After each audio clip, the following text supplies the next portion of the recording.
Salve, rapaziada, tudo bem com vocês?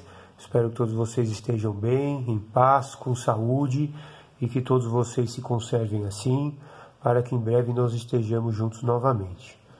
Eu, professor Maurício, dando continuidade ao nosso assunto de equações algébricas, raízes das equações algébricas, nós vamos nessa videoaula apresentar para vocês a pesquisa de raízes racionais de uma equação algébrica de coeficientes inteiros.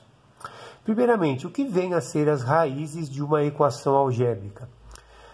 Como já foi demonstrado nas últimas videoaulas, as raízes de uma equação algébrica nada mais são do que os valores de x que fazem com que a equação seja satisfeita, ou seja, os valores de x que fazem com que a equação dê zero, ok?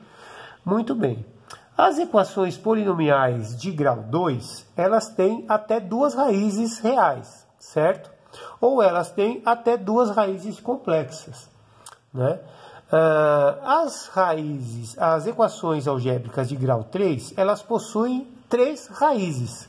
Elas podem ser três raízes reais iguais ou três raízes reais diferentes. Ou podem ainda ser duas raízes complexas e uma raiz real. Lembrando que as raízes complexas, elas sempre aparecem aos pares, ok? Eu não poderia ter uma raiz complexa e duas reais, certo? Então, eu posso ter numa equação algébrica do terceiro grau três raízes. E na equação algébrica do quarto grau, eu tenho quatro raízes. Lembrando que também essas raízes elas podem ter multiplicidade, ou seja, elas podem aparecer mais do que uma vez, né? Se uma mesma raiz aparecer duas vezes, eu digo que eu tenho uma raiz dupla. Ou eu posso dizer que ela tem multiplicidade 2. Se uma mesma raiz aparecer três vezes, eu digo que ela tem uma multiplicidade 3. Ou ela é uma raiz tripla, ok? Então, as equações polinomiais de grau maior do que 2 não têm um processo determinado de resolução por meio de fórmulas. Eu posso até tentar fazer uma pesquisa utilizando as relações de Girard. Só que as relações de Girard, elas não são suficientes para que eu consiga encontrar as raízes, né? Então, neste caso, nós podemos fazer uma pesquisa das possíveis raízes racionais de uma equação algébrica, desde que os seus coeficientes sejam inteiros. Muito bem. O que vem a ser coeficientes? Mais uma vez. Então, eu tenho aqui uma equação do terceiro grau, ok? Então, esta equação está escrita desta forma. A vezes x ao quadrado, x ao cubo, desculpem, mais b vezes x ao quadrado, mais c vezes x, mais d igual a zero, ok? Então, observe. Ax ao cubo mais bx ao quadrado, mais cx mais d. O número que multiplica o termo em x ao cubo é o coeficiente numérico a. Então, neste caso aqui, quanto que vale o a? Vale 3. O b é o coeficiente numérico do termo em x ao quadrado. Então, no caso, o b é igual a 2. O c é o coeficiente numérico do termo em x. No caso, o c vale menos 7. E o d é o termo independente. É aquele termo que não está acompanhado de variável. Então, no caso, o d é igual a 2. Ok? Então, nós sabemos que esta equação, por ela ser uma equação do terceiro grau, ela admite três raízes. Ela admite a raiz x1, x2 e x3. Então, eu poderia tentar fazer pelas relações de Girard. Mas, como eu já disse anteriormente, somente as relações de Girard não são suficientes para eu determinar as raízes de uma equação de terceiro grau, de quarto grau e assim por diante, né? Então, o que eu vou fazer? Eu vou fazer uma pesquisa das possíveis raízes. E como que eu faço isso? Se o número racional p dividido por q, com p e q primos entre si, a raiz de uma equação algébrica dos coeficientes inteiros, nós podemos fazer da seguinte maneira. Olha aqui. Eu vou chamar de p todos os divisores do termo independente. Então, este P pertence a este conjunto. Quem são os divisores inteiros do 2? Eu posso dividir 2 por 1? Posso, dá 2. Se eu posso dividir por 1, eu posso dividir por menos 1. Então, menos 1 e 1. Eu posso dividir o 2 por 2? Posso, porque 2 por 2 dá 1. Mas se eu posso dividir por 2, eu também posso dividir por menos 2. Ok? Pronto. Determinei os divisores inteiros do termo independente. Eu vou chamar agora de Q os divisores inteiros do coeficiente A, do 3. Quais são os coeficientes inteiros do 3? Eu posso dividir 3 por 1? Sim, mas também posso dividir por menos 1, certo? Eu posso dividir o 3 por 2? Dá inteiro? Não, vai dar uma fração. Então, o 2 não serve. Também o menos 2 não. Mas eu posso dividir o 3 por ele mesmo. Então, 3 e menos 3. Então, menos 3 e 3. Quais são todas as possíveis relações entre P e Q que eu posso ter? Então, vamos lá.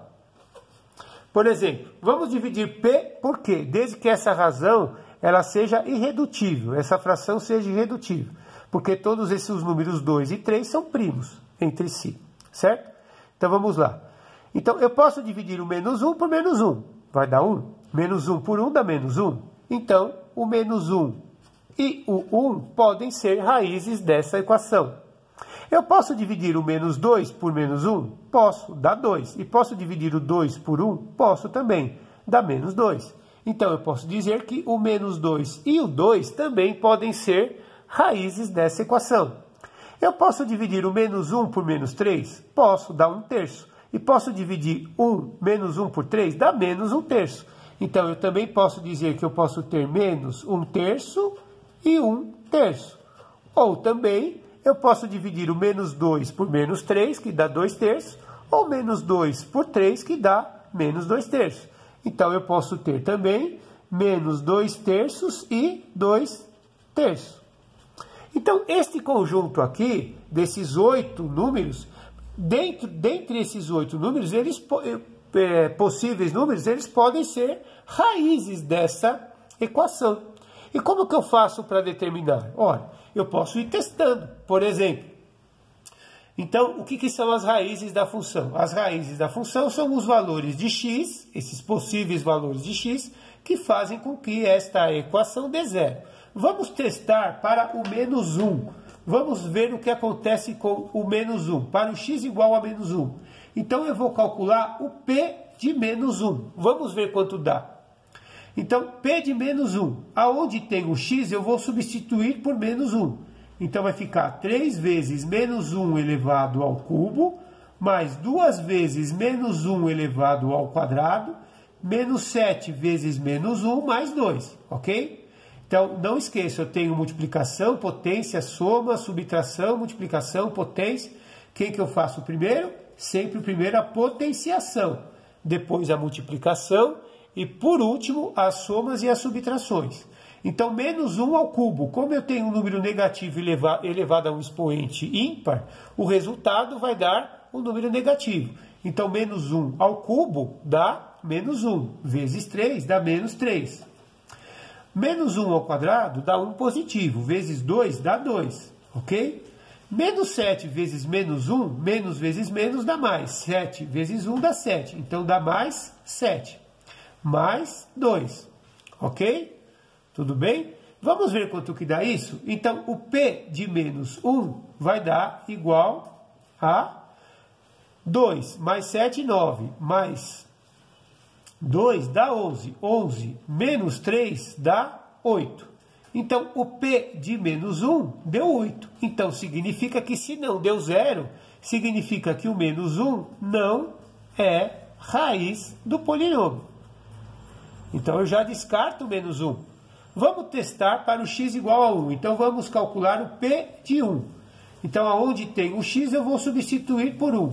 Então, vai ficar 3 vezes 1 ao cubo, mais 2 vezes 1 ao quadrado, menos 7 vezes 1, mais 2. Então, o P de 1 vai ser igual. Vamos lá. 1 ao cubo dá 1, vezes 3 dá 3. 1 ao quadrado, 1, vezes 2, 2. 7 vezes 1, 7, mais 2. Então, eu tenho 3 mais 2, 5, mais 2, 7, menos 7, dá 0.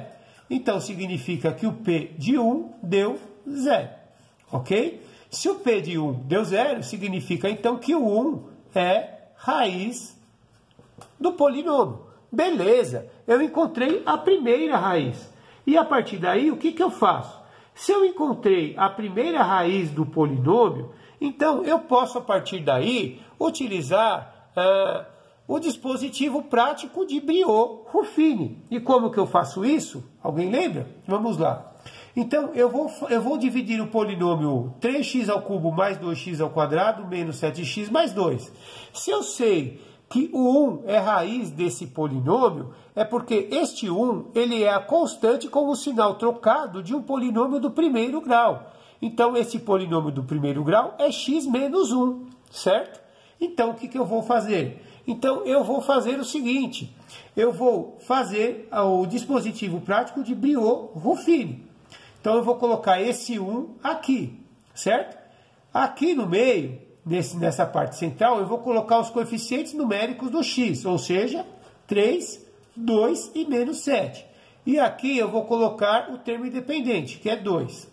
Lembrando que aqui vai dar o quociente e aqui nesse cantinho vai dar o resto da divisão.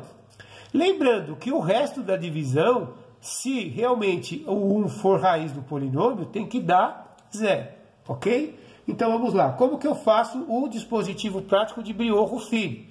Primeiramente, eu desço o 3, certo? Então o que eu vou fazer? Eu vou pegar e vou multiplicar pelo 1, o resultado somar com o próximo. 3 vezes 1, 3. 3 mais 2 dá 5. Muito bem. 5 vezes 1, 5. Menos 7, menos 2.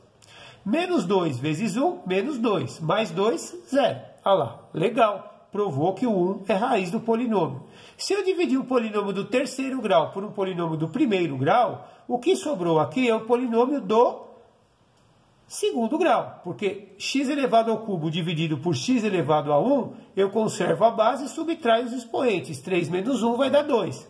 Então, esse polinômio que deu é 3x ao quadrado mais 5x menos 2. E o resto é 0, ok? O que eu vou fazer a partir daí? Eu tenho uma equação do segundo grau. Então, eu vou igualar a 0. A equação do segundo grau eu tenho várias maneiras de resolver, ou pela fórmula de Bhaskara, ou também pelas relações de Girardi, que nós já estudamos anteriormente, certo? Então, se você quiser fazer pelas relações de Girardi, nesse caso, vai ficar um pouco mais complicado, porque aqui as razões elas não vão dar números inteiros. Então, nesse caso, você pode fazer pela fórmula de Bhaskara. Então, vamos lá. Neste caso, o A é igual a 3, o B é igual a 5 e o C é igual a menos 2. Então, calculando o discriminante, B ao quadrado, menos 4 vezes o A, vezes o C, que é menos 2. Então, 5 ao quadrado, 25, menos vezes mais, menos vezes menos, mais. 4 vezes 3, 12, vezes 2, 24. 25 mais 24 deu 49, ok? Se o discriminante deu 49, então eu tenho duas raízes diferentes, ou seja, o x1 é diferente do x2, porque o discriminante deu maior do que 0. Se fosse igual a 0, o x1 seria igual ao x2. E se fosse menor do que 0, eu não teria raízes pertencentes ao conjunto dos reais. Eu teria raízes pertencentes ao conjunto dos números complexos, ok? Muito bem. Então, vamos calcular os valores do x1 e do x2. Quem que vai ser o x1? Vai ser menos o b, então menos 5, mais a raiz do discriminante. Raiz de 49 é 7, dividido por 2 vezes o a, que é 3. Então, menos 5 mais 7 dá 2. 2 dividido por 2 vezes 3, 6. Simplificando 2 sextos por 2 vai dar 1/3. Olha aqui, ó, possível raiz, certo? Vamos determinar, então, quem é o x2. Vai ser menos o b, menos a raiz do discriminante, dividido por 2 vezes o a, que é 3. Então, eu tenho, neste caso, que o x2 vai ser menos 5, menos 7 e menos 12. 2 vezes 3 dá 6. Então, menos 12 dividido por 6 o x2 deu menos 2. Aqui, ó, encontrei uma raiz e a outra raiz, que o x1 é igual a 1/3. Então, eu encontrei as três raízes da equação. E o conjunto solução vai ser o 1, que eu já tinha determinado, o 1/3 e o menos 2. Observe que todos esses três números, essas três raízes, elas pertencem ao conjunto que eu já tinha pesquisado aqui, ó. Certo? Beleza, pessoal? Vou dar para vocês duas dicas monstro, mas monstro mesmo. Então, a primeira, observe. Se eu não tiver o termo independente numa equação algébrica qualquer, o zero vai ser raiz do polinômio.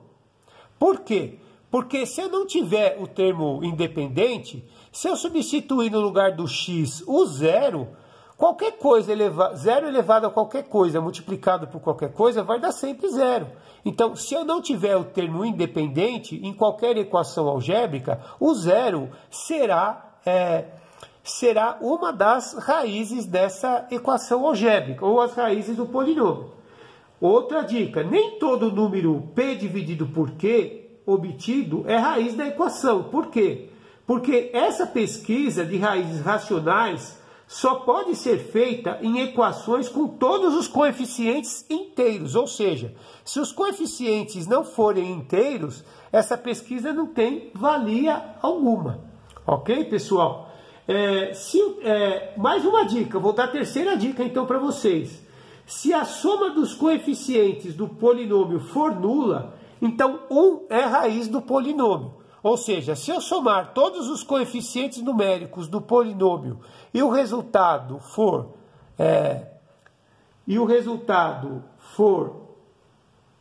zero, então significa que que 1 é a raiz do polinômio. De novo, se eu fizer a soma de todos os coeficientes numéricos e o resultado for zero, então significa que 1 é raiz do polinômio. Ok, pessoal? Então, ó, só para nós exemplificarmos. 3 mais 2, 5. Mais 2, 7. Menos 7 deu 0. A soma dos coeficientes numéricos deu 0? Deu. Então, 1 sempre será raiz do polinômio. Beleza, pessoal? É isso aí. Espero que vocês tenham curtido. Até a próxima. Fiquem com Deus, fiquem em paz e muito rock and roll. Yeah!